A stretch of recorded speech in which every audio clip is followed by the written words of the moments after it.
And then 15 minutes later, it was 8:30, it was dark, and we got the most terrifying scream we'll ever hear. It was a cross between a woman being ripped apart, a banshee, and the sound just went straight through your body, like at a rock concert when you feel it in your chest.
Hi, I'm Mike Leone. I'm from Portland, Oregon. And on September 28th, 2012, I saw a Sasquatch right here. And basically I pulled into this spot late at night. It was a little bit after 11. I was backed in right here. And it was very quiet, super dry, still night, and really nothing happened. I actually fell asleep right over there in the chair. Woke up sometime in the middle of the night, crawled in. I had a Honda Element at the time. I had the little camper in the back, and just went to sleep like I always do. I woke up, I had the windows cracked. It was a beautiful morning. I was just listening to the birds, laying on my back, when I heard a Stellar Jay squawking, and that made me sit up. As soon as I sat up, I caught movement to my left, and right there on that road, there was a Sasquatch walking away. I only saw it from the back for a few seconds. Walked away around that bend and right out of view. And the first thing I said was, "That's my sighting?" Because everyone fantasizes about what their sighting is going to be. And then I grabbed my camera, I had a little flip video camera, and I went after it. And you'll see that on the video. And basically, you'll see on the video, I'm walking really slow because I'm really expecting a Sasquatch to be standing right around this bend. And I'm like creeping with the camera, as you'll see, and of course there's nothing. So this is, you can see, you just see my car. My chair, my car is right behind those trees. So when I looked, this is where I saw it walking. Right along this dry, dusty dirt. And it just walked right up through here. By the time I got my sandals on and out, that thing was gone.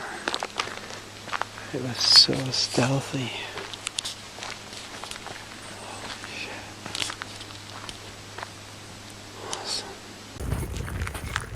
So I continued down this road, and it dead ends another 50 yards.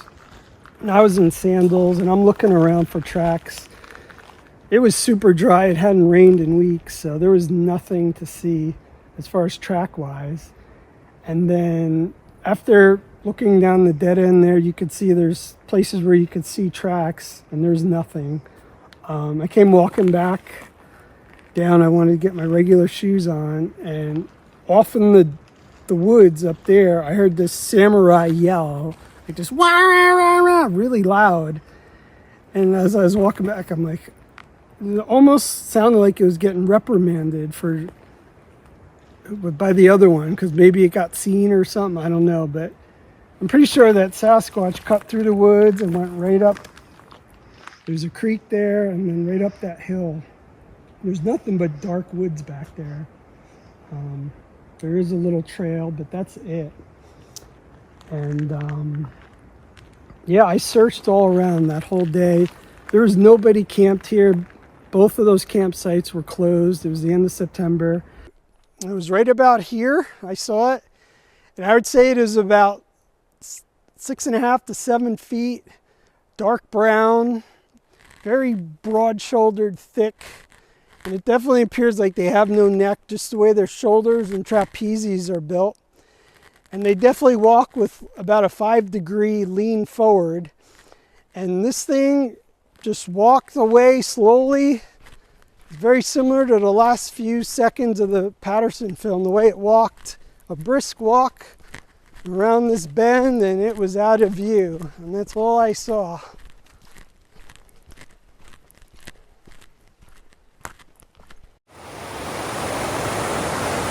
But yeah, the end of September, this creek is filled with salmon. And they're right at the end of their spawn run. And they're easy picking. The water's very low. And I'm almost sure that's what the Sasquatch were doing when I saw them. They're just getting food. Easy meal. I could show you the sticker thing. So there's no cell phone coverage here. So I was, Cliff Berkman is one of my good friends. I was going to call him, first person I was going to call.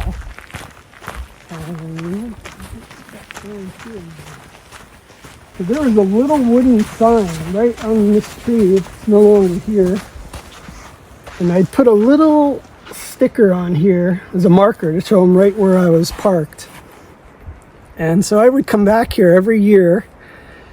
And I always it was remarkable that sticker stayed on through all the bad weather, all the wind and rain that comes back here. So fast forward to 5 years to the day. This is the little weird part. And I'm camped over on that side. And it's the exact day, 5 years to the day. And it's about 10 o'clock in the morning, and two gals come by on horseback, and they ride through. And they ride right up to this sign, and the girl stops, looks at it, and rips that sticker off. And I couldn't believe it. Like, 5 years to the day, and I always remarked how that sticker never came off of there. And yeah, I just think that was kind of weird that I got to witness that. What are the odds of me seeing that sticker get ripped off? 5 years to the day I had that sighting. It was pretty remarkable. But there's nothing but thick, gnarly woods all on that side. And there, if you keep going, you hit 26, and there's a lot of road crossings there. So they are in this area, 100%. There's a lot of encounters. Have you heard any other vocalizations when you've camped here? No, I've been here many times since. I've had no other Bigfoot activity that I know of. And I've known people that had weird things. They've camped at that horse camp. I lived in the Sandy, Oregon area. So Riley Horse Camper, the horse camp area is and was very close to my house, a 25 minute drive in car with the horse trailer. And so I would go up there a lot to day hike during the summer, of course. And we would go up there and horse camp. The camp is designated for horse camping only. So you'd get the boot, if you tried to go over there in the horse sites themselves to really camp. And it's very seasonal. So because of the weather and elevation, it's gated off and inaccessible most of the year. Its season is probably roughly 4 months long. So, May to September-ish. So very short season. So I consider that limited use, when you can't access an area year round. The first time I'd ever gone up there, I want to say was approximately 2012. I'd taken 2 horses, my daughter, and my husband at the time up there with the intent to go camping and just have a couple nights away. And that's what I had booked. We unpacked, rode the horses, came back to camp, and then went to dinner or had dinner. And then probably went to bed sometime right around 10 o'clock. And within 15 or 20 minutes or so of us going to sleep, my horse started getting really, really upset. And this is a horse who, as I had said to you before, had been ridden on the Pacific Crest Trail, and he was 19 years old and had spent his whole life as a trail horse. And I don't just mean like daisy cutting, but literally, going out into remote areas like the Pacific Crest Trail and riding. So things typically did not bother him. But he was really, really upset. So I got up, he was stomping and snorting. Couldn't see a reason for it, but usually, you think if there's a bear or a cat nearby. Didn't hear anything, didn't see anything, laid back down. About 15, 20 minutes later, the same thing happened. He was snorting, stomping, throwing his weight around, got up, couldn't see anything. I think by the 3rd or 4th time, I was really starting to get a little bit irritated. But one of the next time, I think it was like time 3 or so, I could hear something out along the tree line. So I looked, but you couldn't see anything because it's such a dense forest. You use your flashlight and it just gets lost into the trees in the darkness. And so I really at that point thought more than likely it was wildlife. Well, then I laid down again, and next thing I hear is a conversation, something talking back and forth. I would say it sounded like 2 men or 2 males. It was much deeper, and you could hear the rustling in the trees. And I'm like, okay. I get up again. And one of these times I got my husband up and he couldn't see anything. And I looked out, but I couldn't see anything. Like you could hear the bushes rustling, but you couldn't see. You couldn't see what was going on. And so I was like, all right, settle the horse, lay back down. And then that conversational piece continued. And the horses stayed fairly upset for a while. I didn't sleep real well that night because of what I presumed was somebody hiking around the perimeter of our camp, not ideal. I mean, understandably, we're in a location, Riley, you don't have cell service. There are no park rangers. So if something happens, you're 7 miles up to the trailhead and to the gate, and then another maybe 2 or 3 miles in. So, you're a little distance from being able to call for help if you need something, because Lilo Pass Road doesn't have cell service a good portion of it. I think you have to actually get into Welch's before you get cell service back.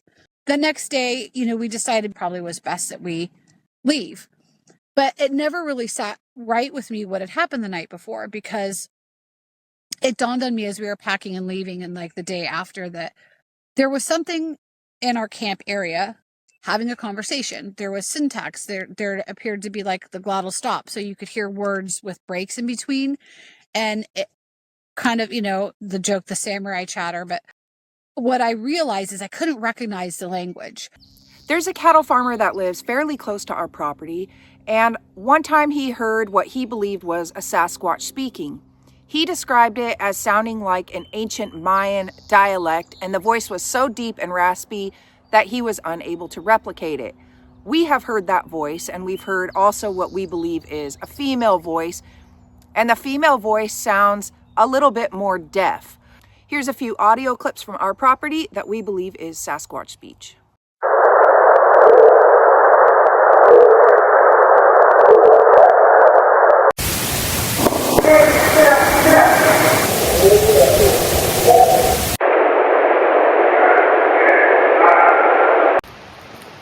We are at Lost Creek Campground over by Horse Camp, and this is a very, very well-known hotspot for Sasquatch activity. We're going to come back tonight. A lot of people think that you have to go way deep in the wilderness to have a Sasquatch encounter, like hike 10, 20 miles in, and that's really not the case. Though I'm sure there are Sasquatch in those deep places. A lot of them prefer to live on the outskirts of society, and there's actually a lot of encounters that happen in camps. And I think the best thing to do is play off of their weakness, which is curiosity, And instead of going looking for them, go to a good campground like this and draw them into you. Whether that's with cooking good foods, playing music works a lot, but just doing human things instead of Bigfoot researcher things can be very effective for having a Sasquatch encounter.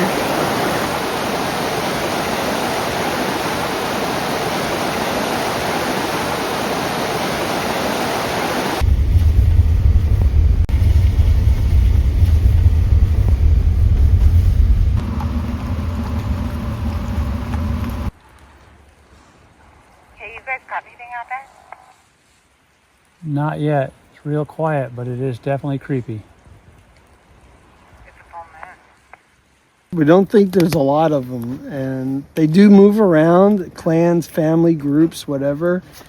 And it's really rare to have an actual encounter with these things. And we're just lucky when we do. Yeah, you're just in the right place in the right time. A lot of time it's just luck. Being in the right place at the right time. I grew up on a little island off the west coast of Scotland called Isla. Some people pronounce it Islay. It's Islay, but it's known for its whiskey. It's Lagavulin, Lefroy, Port Ellen. Not that this is relevant. So my mom got me interested in paleontology and cryptozoology and stuff. And, you know, being in Scotland, you have to Loch Ness Monster and stuff. So I was really interested in paleontology specifically when it came to dinosaurs and fossils. And I used to write, literally, I still have letters. I used to write paleontologists in Edinburgh and Glasgow, and they would write back to me, you know, before, you know, social media and emails and all that. I'd literally send a physical letter off to these places, and they'd write me back because I was interested in paleontology. But my mom got me really into it via videos and books and stuff, and I was really interested in, like I said, water cryptids, Loch Ness Monster, Yeti, all these different cryptids out there. But Sasquatch always was really what intrigued me. And in '93, when we moved to the States, to California, Southern California, San Diego, Eastern San Diego, I was like, I'm just south of Bluff Creek. You know, I mean, it's a ways up there. California's a big state. It was an amazing thing just to be in that state. And so I started, you know, reading more and reading books and watching TV shows and looking up to certain people. And when in '97, when I finally got some, you know, wheels and I could drive around, I started up and down San Bernardino, all of Southern California, Cuyamaca, Julian Alpine. And then further north in Yosemite, when I went to Yosemite for the first time, I just fell in love with that whole state, but just the amazing scenery of Yosemite. It blew my mind. And so I do a lot of, you know, backpacking and off-trail hiking and getting, you know, interviewing people that have Sasquatch encounters in California.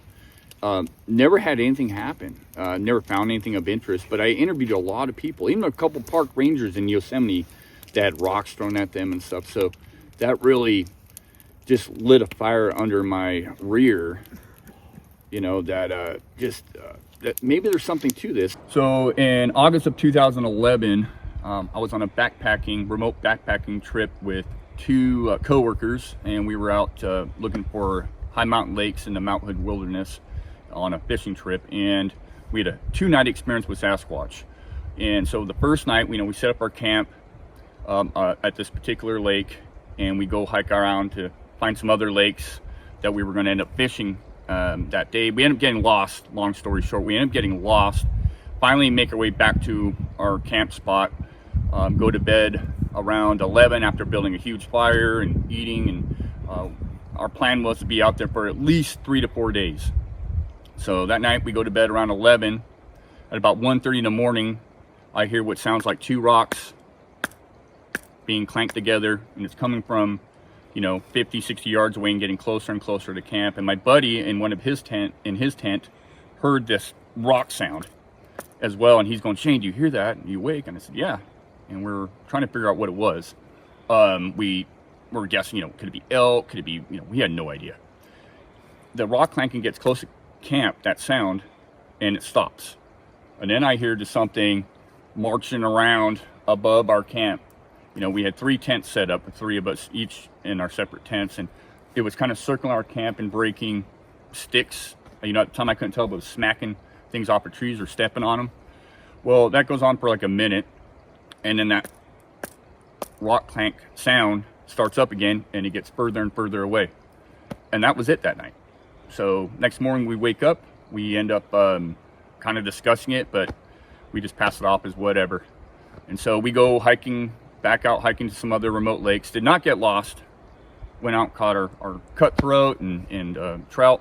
Came back to our camp, got a huge fire going again, cooked a meal, and around at 11:30 we went to bed with the plans of going and visiting a couple of different lakes that we had not been to yet. Well, about that 1:30, 2 o'clock in the morning time, we hear that sound again. Now my buddy Ian was asleep the first night through everything, but this night he was awake after hearing what I'm about to tell you, and it was pretty crazy because that sound was coming closer and closer to our camp, and it stopped again. And my buddy Mitch is like, "Hey Shane, you awake?" I'm like, "Yeah, I'm awake. It's back." And I'm like, "Yeah, I know." And you could hear this thing again marching around our camp. To my left, where my buddy Ian is, or Mitch is camping, he's hearing something to his left. Well, I'm hearing something behind me, so I don't know if there's something out there or not. But it's marching around, but this time it's moving with more pace. The brakes were louder, and then it went quiet. And it was a very quiet night, crystal clear sky, but really quiet night. And then you just hear 5 of the most powerful, and to date the most powerful knocks I've ever heard, just bam, bam, bam, 5 times. And it would echo across the lake and hit this rock snag and bounce back. I mean, you could feel the reverberation in your tent from it hitting a tree so hard. And now my heart is in my head. I'm like, oh crap. Ian's awake, my buddy Mitch, we're all awake. We're whispering, we're going back and forth. And then through the canopy up above, through the canopy on this hill, we hear something coming through the trees, hitting branches on the way down, and then a loud thud next to my buddy Mitch's tent. And he's closest to this lake, and next to him is kind of a mud pile with some skunk cabbage, and you can hear this thud. And he goes, "Oh man." I'm like, "Yeah, you know what that was, right?" I'm like, "Someone just threw a rock at us." And so I'm like, I'm freaked out. I've never had an experience like this. I've been around black bear, all sorts of animals. I've never had a Sasquatch experience before. In my head, I didn't know what to think. I didn't know, could somebody be messing with us? But how could something hit a tree that hard? My buddy Ian is freaking out. Mitch and I are kind of just quiet. And I zipped my tent. And I was just, praying to God, please don't let me see anything. And I zipped my tent. I'm looking around. And after a couple of seconds, I see movement. And what I saw was, first I just saw movement, but then I just could see like a hand on the front of this tree and something swaying back and forth. And it was built, he did it a few times. I could see fingers, an arm, a shoulder, a head. And it was dark in color. I couldn't tell you the color of the hair. I'm assuming it was black. It could have been, maybe a cinnamon color. I don't know. But this thing was built like a double-sided bridge. I mean, which is massive, massive shoulders, massive, fingers, like thick fingers, and a massive hand and a massive shoulder and arm, and it swaying back and forth. And after a couple seconds, it just dropped its hand, came out from behind the tree, and that tree was a big Doug fir tree. It was much bigger than this, and the thing just looked tall. I eventually figured out it was about 7 feet tall because there was a limb up above that its head was hitting. Anyways, it drops its arm to its side, and it just walks away up this trail, game trail. And that was it. I zipped my tent back up and I just sat there waiting for something to happen. I thought, this, is it going to come back? Is there more of them? We all collectively just sat there quietly. Nothing else happened that night. As soon as daylight hit, we literally just packed up our stuff and hiked out of there. And it was, it just solidified the existence of Sasquatch for me. But it was, at that time, one of the scariest things I've ever been through, bar none.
Okay, so it was October 2022. Me and my son were doing a father-son camping trip up on a remote area lake on Mount Hood. And it was basically a Bigfoot trip. And on the first day, on the Friday, we camped Friday night. There was a campfire ban. And so it was cold and dark. And in the middle of the first evening, we heard a very loud tree knock. And then basically the other side of the lake, we heard like a woo, which is, we assumed, a response to the tree knock. Get up next morning, my son, first thing he says, "Dad, did you hear the knock and the response?" So we knew we weren't dreaming. That was the Friday. Then we hiked all day Saturday, just a regular father-son weekend. We get back about 6 in the evening. We're sitting by the lake, no lights, no campfire, just having something to eat and drink. And we thought we heard women's voices by the car, which was like 200 yards away. We go investigate it, there's no one there. Come back to the campsite, have a dinner, and around 8:15 my son is looking over my shoulder, and he's looking probably 30 yards into the tree line, and it's getting dark now, and he saw what he thought in the corner of his eye was a large blacky brown two-legged creature come out of the tree line, run down and go back in very quickly. And his words were, I know we came here for this, Dad. I think I saw something. So we get our flashlights, we look around, don't see anything. And then 15 minutes later, it was 8:30, it was dark, and we got the most terrifying scream we'll ever hear. It was a cross between a woman being ripped apart, a banshee, and the sound just went straight through your body like at a rock concert where you feel it in your chest. And it probably went on for 7 or 8 seconds, like, but it was like a screaming, terrifying noise. We both jump up to run for it, and up on the hillside above us on the ridge we got a woof, woof, woof, which seemed to be in response to whatever this thing was. And we literally ran 200 yards to the car. We left tents, camera equipment, we left everything there. And basically ran home in the middle of the night. And we get home, and my wife, she just sort of says, well, this is what you went for. And it was the most terrifying thing we've ever experienced. It was just terrifying. I'm a bit of a chicken when it came to that. And then, so next day, we have to go back and get our gear. We go back next day, grab our gear. And me and my son were terrified breaking camp. The wife thought it was fantastic. She's looking around for evidence. There were no footprints. Nothing was damaged. And then we clean up, put the stuff in the car, come back to make sure it's all clean. And I did, the first time for the whole weekend, I did 2 whoops. Did 1 whoop, nothing happened. Did a second whoop, nothing happened. We turned to go back to the car, and we get crack, a great big tree knock, as though whatever it was still there, and it was, I'm assuming, watching us leave. And that was basically the story. When we left there, we went to the NABC and saw Cliff. Cliff went up 2 days later, and Cliff actually recorded a screaming creature. You can if you go to the NABC Shriek at the Bog, Cliff did a similar interview, but you can actually listen to the recording he got. And this was possibly a mile or 2 away, but we had it within 100 feet. It was terrifying. And that's basically our Mount Hood adventure. His description of the sound going right through his chest is actually a common thing for people to say after they hear a loud Sasquatch vocalization. We actually said the same thing when we recorded one of our best audio clips back in April of 2013. Jonathan, my brother-in-law, and myself were all outside about an hour before dark when we heard a Sasquatch roaring and what sounded like yelling at something anywhere from 1/8 of a mile to 1/4 mile away. And I grabbed my old Samsung Galaxy phone, hit record, and that's when I captured this audio clip.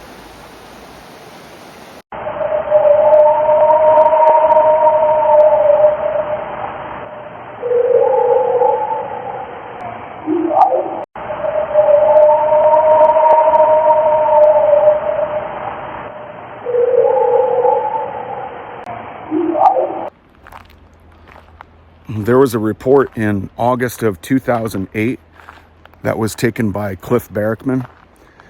And it was these people that were traveling on Highway 26 heading west just outside of Rhododendron.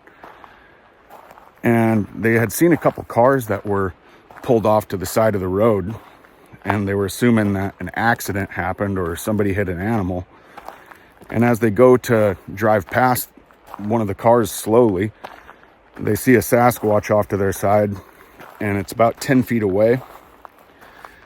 They describe it being 6 feet tall, light brown hair, and they said the face was something between an orangutan and a human. And they said the eyes were really wide, as if it was scared. And there was also another car behind them, and the Sasquatch starts crossing the road. The other car starts blaring its horn to avoid hitting it. And then at that point, the Sasquatch dropped to all fours and ran off the road. Mount Hood National Forest is a huge area. I have no idea how many acres or miles or anything, but I do know it's one of the most visited national forests in all 50 states, essentially. There's tons of land, tons of nooks and crannies out here, and a lot of Bigfoot reports. In fact, Clackamas County, where the NABC is, and also where Mount Hood National Forest is largely, it spans a couple counties, obviously, but has more Bigfoot reports than any other county in Oregon. And that's saying something, because Oregon has the third highest number of forested acres of all 50 states. The first, of course, obviously being Alaska. And the second, surprisingly, is Georgia. It's kind of out of nowhere, but Oregon's number 3. We have a lot of woods here, and of course, to have a Bigfoot sighting, you have to have a Bigfoot in a place where a person is, and Clackamas County fits the bill because there's a lot of wooded area in Clackamas County, like the suburbs of Portland, and the woods are right next to each other. So therefore, there's a lot of reports from here, especially with so many people recreating out of Mount Hood National Forest. That's why the museum is here, actually. It's part of the reason the museum is here. I live in Clackamas. That's why I'm here. I live in Clackamas County. I chose, I think most of us probably do this, I chose where I live based on sighting reports. I'm a Bigfooter. That's what I do, you know? I find Mount Hood National Forest to be very fertile for Bigfoots in general. There's obviously a wide variety of habitat here. A lot of it's just, rainforest sort of thing, like temperate rainforest. But the foothills are often overlooked, like the Malala foothills, for example, or outside of Colton in that general area. It's thick forest and stuff, but it's not that high alpine things, or the east side of Mount Hood, or east side of the Cascades, also in Mount Hood National Forest, like the Dalles watershed and places like that. Completely different habitat. And a lot of elk hunters go to that side because there's a lot more elk on that side, or maybe it's just easier to see them, but I think there's actually a lot more elk on the east side of the Cascades because of the variety of food available. And there's a ton of Sasquatch stuff over there as well. Not only because they're chasing the deer and elk that live over there, but also they're going after the same things that the deer and elk are eating in a lot of cases. These deep river valleys are like really, really fertile in a lot of cases because of the volcanic ash that makes up the soil in these areas. And I'll tell you, man, I just love it. There's really no place like Oregon, in my opinion. I love Washington. Washington's very elky, I think is a good adjective for that, elky. Down here, I'm from California, I'm used to a little bit drier habitat, I guess, where I was, at least the Sierras and all that sort of stuff, Sierra Nevada mountains. The Siskiyous, where kind of the rainforest from the north is meeting the sort of drier, sort of a lot of oak and a lot of madrone and that sort of thing from the south. Well, Oregon has that. It's just a little wetter. It's a few notches wetter on the scale, so to speak.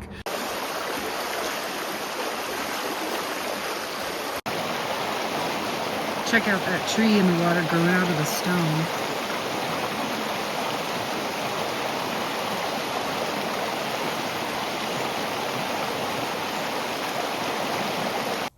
If you are looking for more information on this area of Oregon, a really good resource for you to check out is this book by Joe Beelart and Cliff Olson, The Oregon Bigfoot Highway. This is over 100 years of stories and data that has been compiled. It is a very good book.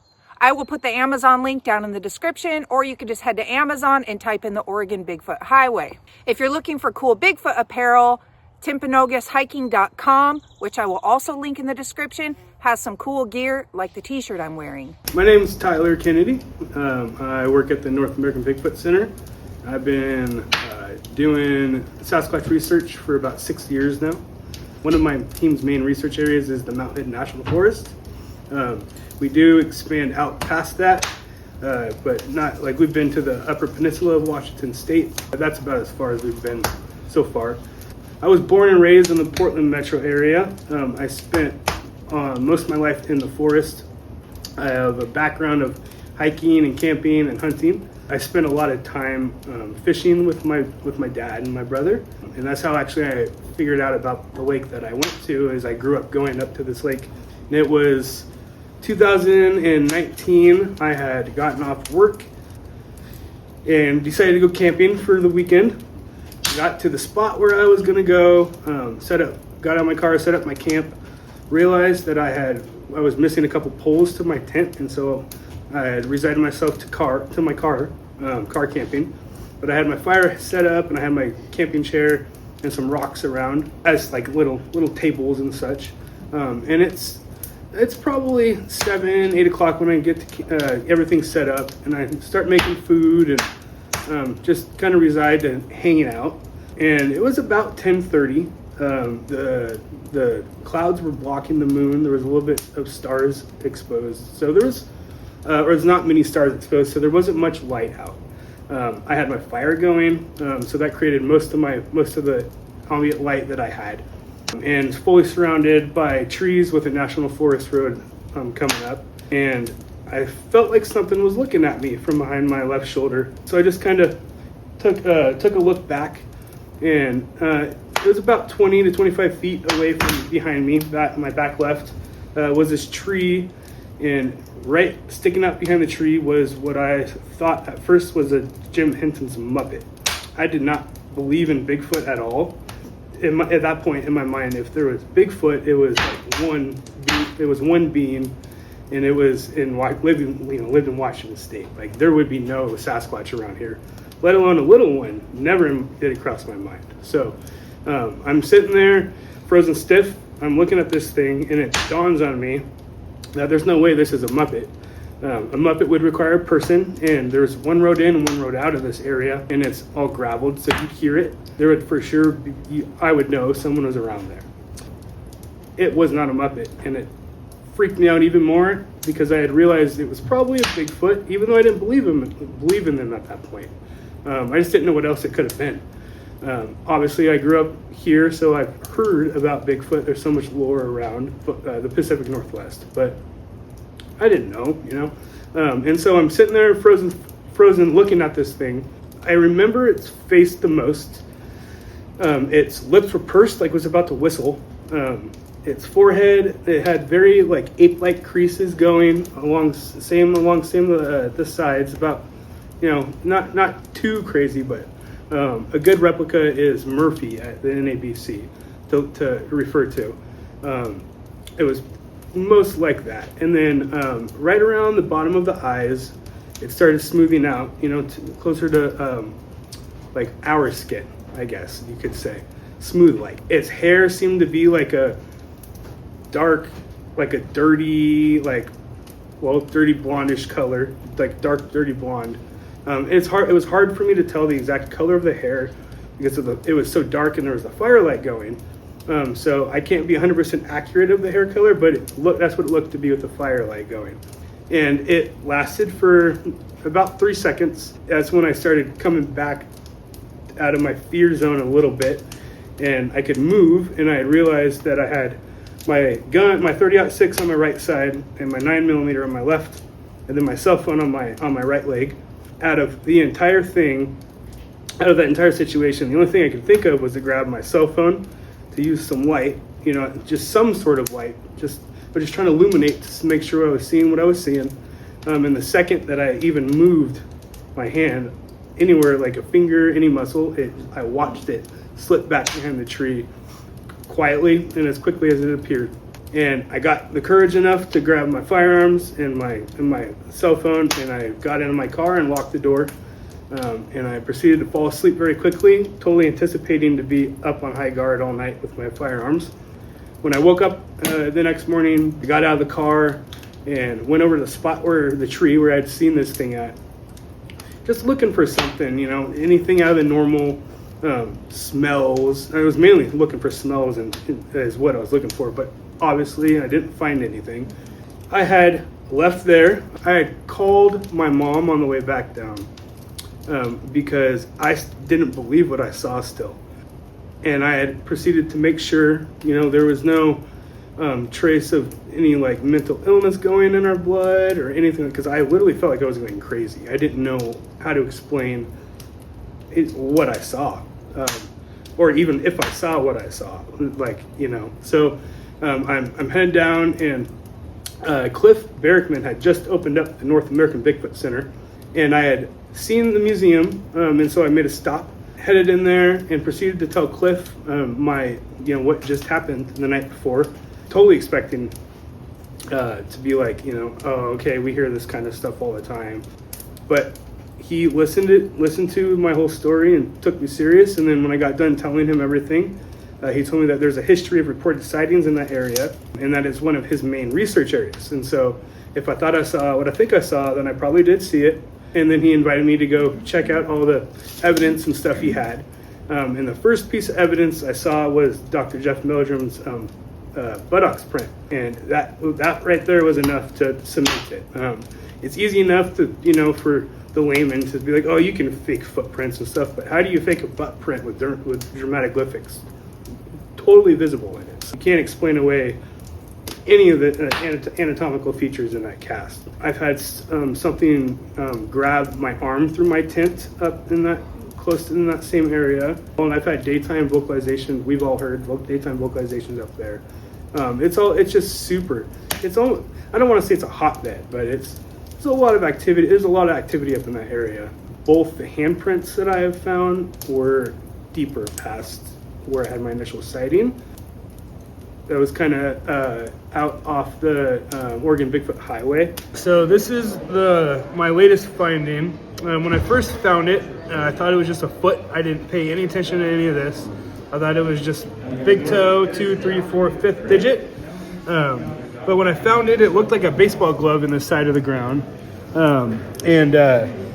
Once I finally, I got stopped and I poured plaster into it and stuff, and I brought it to the museum. Like I said, when I first saw it, I thought it was just the footprint. But when I got it to the museum, Cliff had pointed out how the thumb just comes straight out, just like an 8 thumb would. And then comes straight, jets out from the wrist, coming right here. And then 2, 3, 4, 5th digit. A couple years back, 2019, I'm doing an expedition with Cliff Barackman, my second one.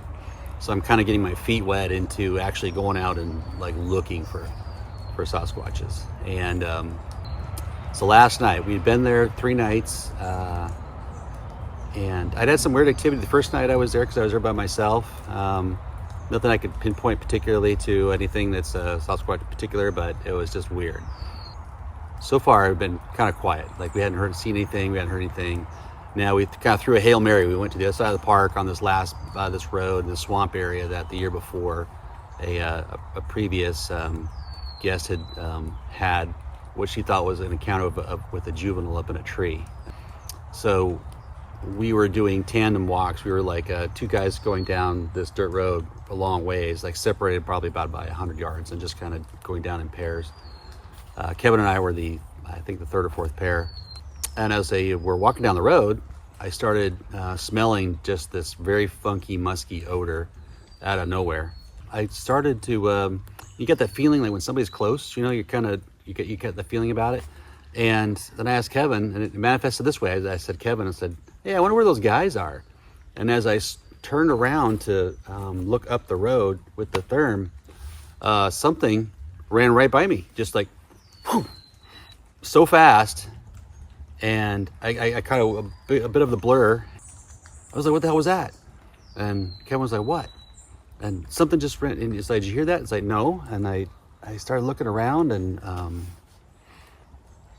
I didn't even start to believe it didn't even happen. It was, I didn't hear any follow-up noise, like nothing went crashing through the trees. I wasn't hearing any breathing. I wasn't, it was just this whoosh. And then I looked a little bit, and I'm thinking, okay, if something was ready to run across the road that quick, maybe it was sitting for a while and maybe warmed up a spot on the ground. But I had a Fleur Scout, and their resolution is not that great, so they didn't really pick up anything like that. on the ground. I was having a hard time picking it up between like hot spot on the rocks and just kind of the way that they function. I started to believe that actually didn't happen. So later, and this is the funny part actually, later I'm actually talking to Cliff about it. And as I'm talking to him, I notice about 20 yards behind him, I see something spider crawl across the road. It's quite literally Spider-Man, but furry, just really quickly just run across the road again, the same kind of direction. And you know, I just told him about it, but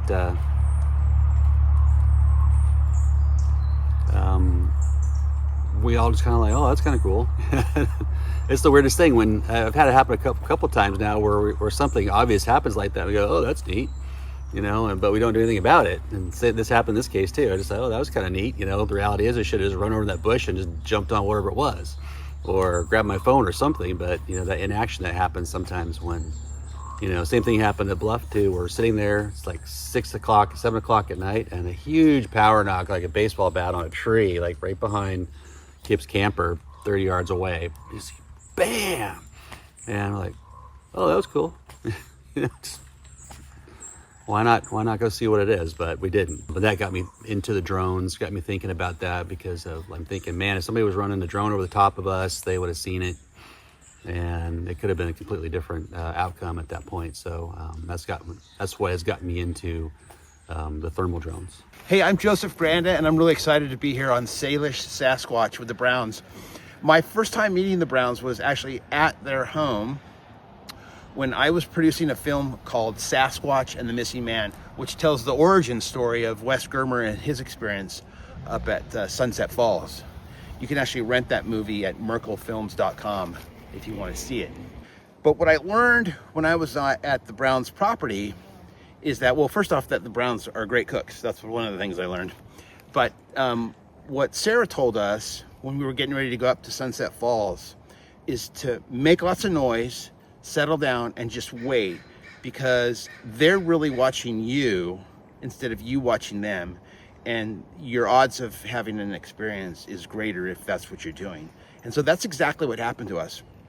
We were in a Winnebago motorhome, kind of like on Breaking Bad.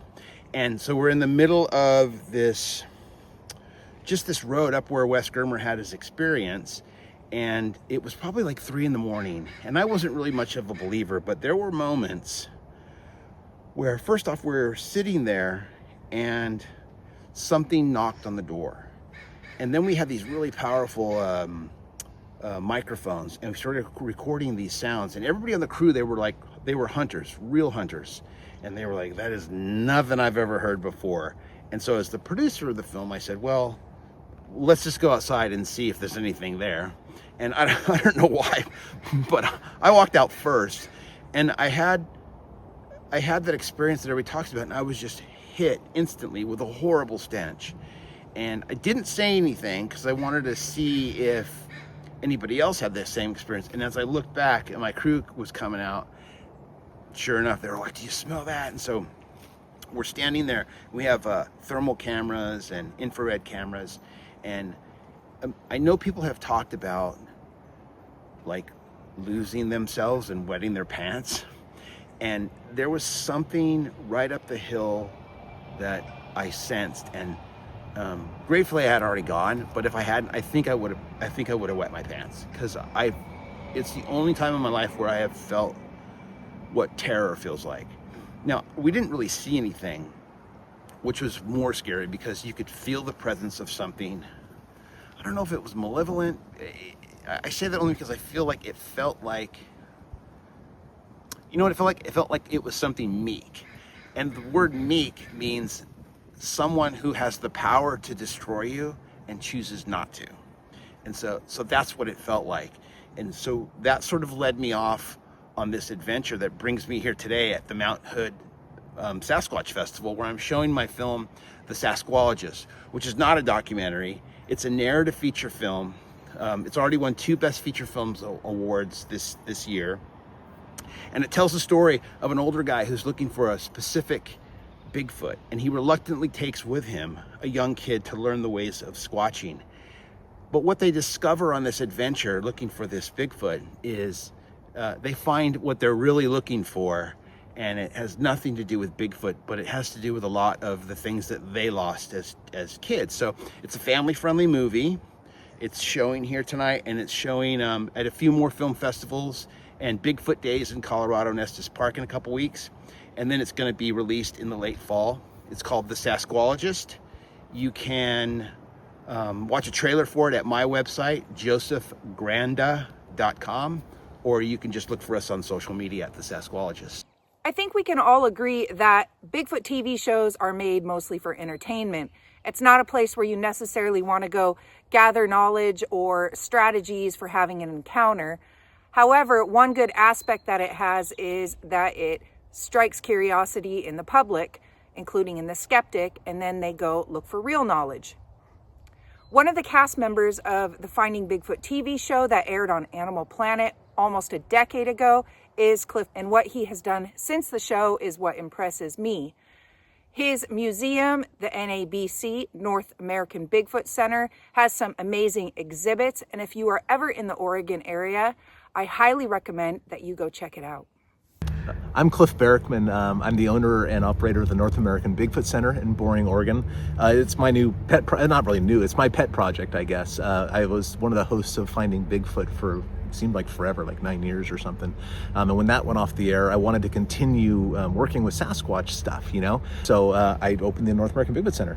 The NABC has basically three main purposes. One, of course, is public outreach, like education, essentially. Trying to educate the public that these things are there.